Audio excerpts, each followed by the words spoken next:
안녕하세요. 로이어 프렌즈입니다. 네, 그 짧았던 파일럿의 순간들을 이겨내고 이거 내가 맞아요? 제가 볼 때는 아직 청년이 조회수가 맞습니다. 조회수는 처참하지만 아직 이겨내는 것 같지 않은데. 네, 일단은 버틸 수 있을 때까지 버텨보려고. 네. 강제 편성인데 이거. 하나 또 사연이 또 왔어요. 그래서 한번 같이 이야기 나눠보면 좋을 것 같습니다. 네. 아내와 결혼을 하고 아직 혼인신고는 하지 않은 상태입니다.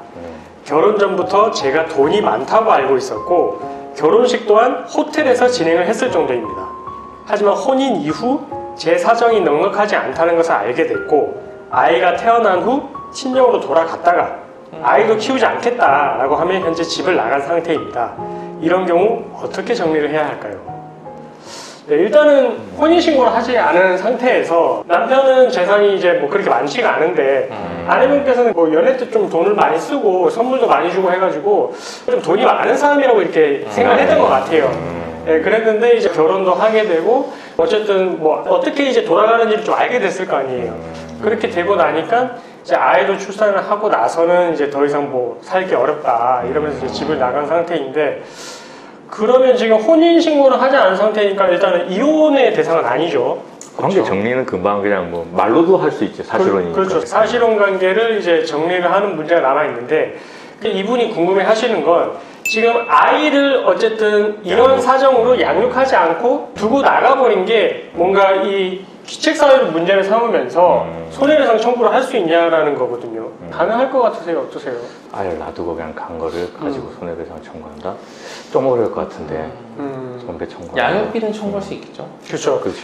그러니까 저도 이제 이 사연을 보고 기책사유가 뭐가 있을까를 좀 생각을 해봤는데 일단은 아이를 일방적으로 두고 갔다라고 해서 어쨌든 이 사실혼 관계가 파탄된 데 있어가지고 아니면 뭐 아이를 일방적으로 두고 간 게 손해배상 청구를 할 수 있을 만한 요인은 아니라고 판단을 했거든요. 예.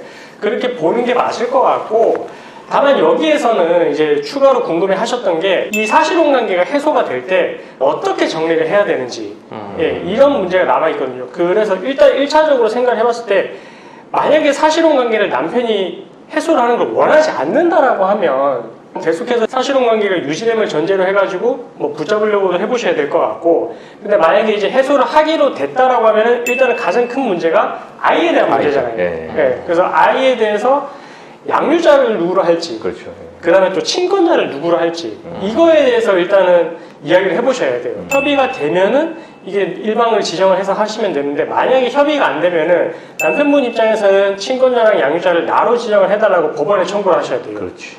네, 그렇게 해서 이제 아이에 대해서 친권이라든지 양육권을 이렇게 행사할 수가 있고 그 양육비 부분 사실혼 관계가 해소가 됐을 때는 양육비를 지급할 책임이 없냐?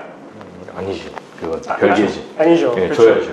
그래서 아이가 어쨌든 이제 점점 커가면서 이제 뭐 학비도 늘어갈 거고요. 계속해서 이제 아이가 자라면서 이제 필요한 부분들에 대해서 돈이 들어가는 부분에 있어서는 아내가 지금 여기서 나갔다고 하더라도 그 양육자로서 또 책임이 있거든요. 예, 그래서 이제 그 양육비를 지급할 책임이 있다. 만약에 지급을 하지 않는다면 법적으로 엮일 수가 있겠죠. 마지막으로 이제 생각을 해야 될 게 재산 분할.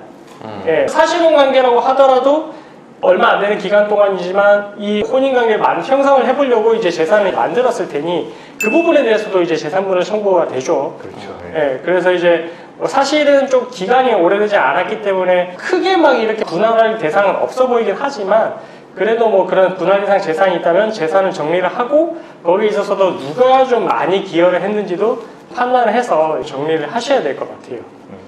오늘 사연은 이혼을 전제로 한 사연은 아니고 사실혼 관계가 해소가 됐을 때의 문제이기 때문에 이런 경우도 또 있을 수는 있을 것 같아요. 요즘의 가정 형태에서는 그렇죠. 바로 혼인신고 안 하는 경우가 많죠. 네, 그 혼인신고를 안 하고 그리고 좀 참지 않아요. 옛날만큼. 옛날에 우리 부모님 세대에서는 에이 좀 참아봐 이렇게 하면서 이제 다시 돌려보내고 이러는데 이제는 내 인생도 중요하잖아요. 그래서 뭐 이 사연 말고도 이제 혼인신고를 안 한 상태에서 사실혼 관계를 정리를 하신다고 하면은 이런 문제들이 좀 생길 수가 있다라는 걸 체크를 해보시면 좋을 것 같아요. 네, 오늘은 사실혼 관계에 관련해서 말씀을 드렸고요. 다음에도 꼭 돌아오겠습니다. 네. 공약 이런 거 없어요? 조회수가 3천이 나온다. 그럼 뭘로 해야 되나? 그 공약을 한번 적어주세요. 알겠습니다. 적으시면 제가 댓글로 달아주시면. 예. 저도 리플 달겠습니다. 네. 네, 이경민의 가정부부 오늘도 변론 종결하겠습니다. 감사합니다.